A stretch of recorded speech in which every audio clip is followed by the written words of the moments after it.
Hey guys, PenguinEsk here, and I'm back with another video. And in today's video, we're going to do an unboxing of this package that I just got. This black paper is just covering my address, so we're gonna get right into it.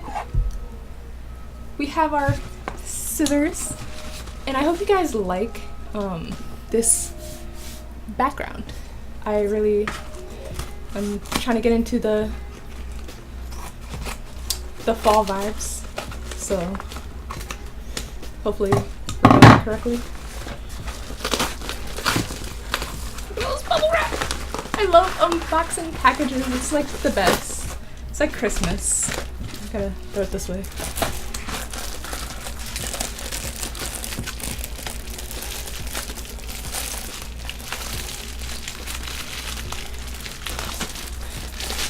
Watching PenguinEsk struggle opening a thing.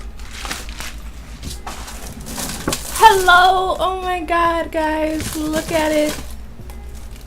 Look at it. It is a watercolor tin. I've never owned one, so I thought I'd buy myself one off of AliExpress, because you guys know how much I love AliExpress, and if you don't know, that's where you get all the nice cheap stuff. Oh my god, I feel like an artist! Is this what this feels like when people do stuff like this? Oh my god. This is crazy. I feel like it's oh, this is just Christmas. Oh my god. So, oh my god. How do you, do you just, okay, I understand how this kind of works. I kind of understand how this works. This also comes out. This is super cool. And I guess, are these magnets? I don't have anything that's actually metal. Maybe these scissors. I don't know. But yeah. This is that, guys. Wait, I might have to reinforce this so it doesn't fall anywhere. But yeah, the reason I got this was to put my Shanhan watercolors into it, and these are my Shanhans. I wanted to put these into a palette, though these are only 30 colors, I think, and this is a 4810.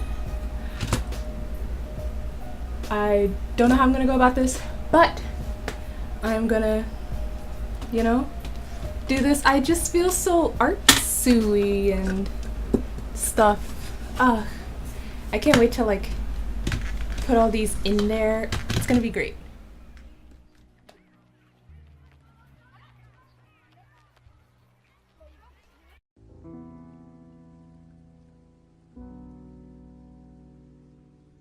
If you guys wanted to know, I got a 48 half pan tin set off of AliExpress. I'm gonna link it down below, but sometimes they end up discontinuing a product and putting it back up as a different product. It's super weird, but that's how they work. And I got this specific set for $13.88, but it is originally $15.88. I had a $2 coupon that I used, so yes, it was slightly cheaper.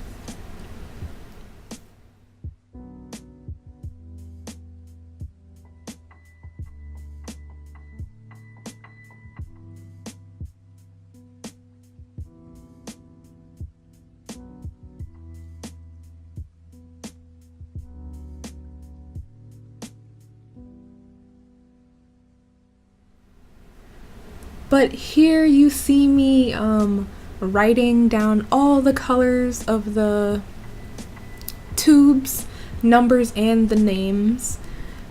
I always hear that when people are putting the the names of the colors onto the half pans physically, it tends to rub off. So I wanted to spend some extra time so I can know what my colors are. And I basically was writing it down on paper so that I can tape it to the bottom. And that worked out wonderfully for me because I liked that just process of just sitting down and writing. It was kind of calming. But yeah, that took up a lot of time, a lot of my time. But when it was done, I still had to cut them out and, you know, paste them to the bottom of the half pan.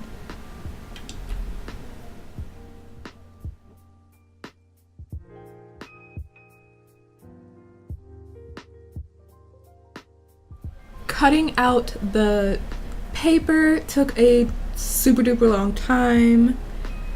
But as well as that, I wanted to put the names and stuff on the side of the half pans, but it ended up not working for me, so I decided to put them at the bottom.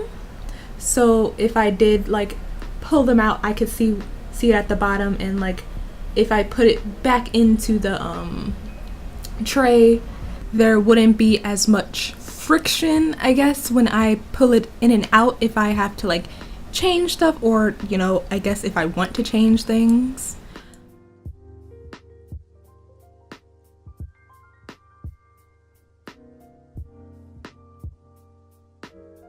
Hopefully, you guys noticed, just to get a little bit off topic, that I have a lot of real-time footage, like now in this video.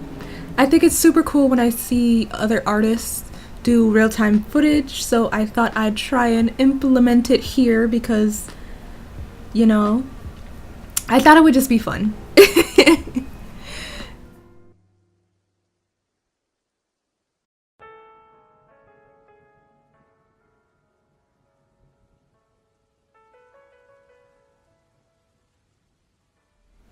When I was pouring my watercolors into the pan, I was having a lot of trouble, I guess. Not really trouble, it was just the pigment was kind of separating from, I guess, the binder. I think that's what it's called. And it was kind of liquidy, and I went in and stirred some of them up with a matchstick because I don't have toothpicks. And yeah, I thought this part was the most relaxing part, but I was kind of stressed trying to film it. So you guys won't be seeing all of the tubes get, you know, squeezed.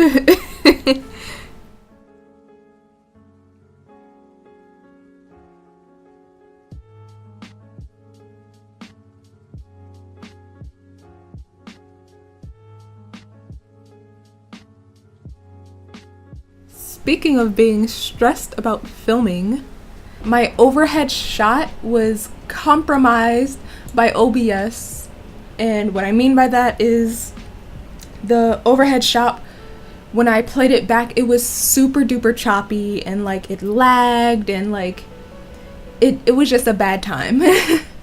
And to be honest, I wasn't gonna go through with this video because I thought I like lost everything. So I ended up speeding up those clips, so you couldn't really see the choppiness. You probably can, but like it's not as apparent because I always speed up my videos super duper fast. So hopefully it's not, you know, you can't really tell, you know. Luckily, I had 2 other cameras going while I was doing this because I really wanted to have this video be like dynamic, different from what I usually do, you know, because of all the different shots and the angles and the real-time kind of stuff. So yeah, I enjoyed all of that.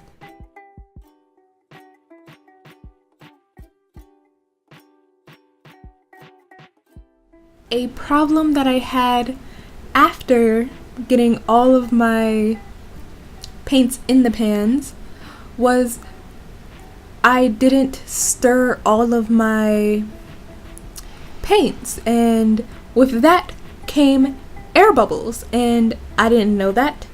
So I left them overnight, as you do, and I came back to look at them to see if, you know, they was ready. They was not ready.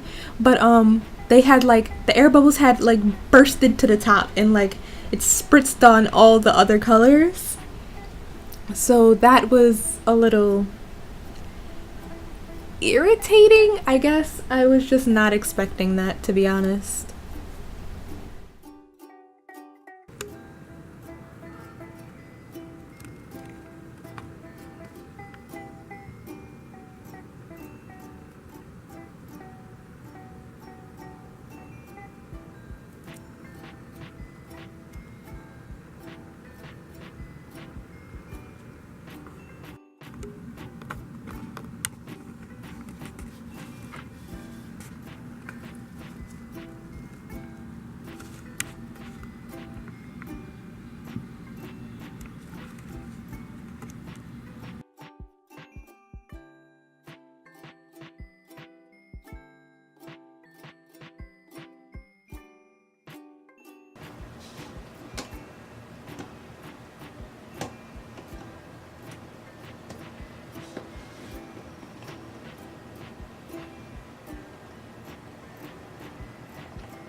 As you can see, my paints weren't fully dry, so as I was putting one of my favorite like skin tone colors, Juan, into the palette, I fucked up and my thumb slipped and my whole thumb fell in the pan.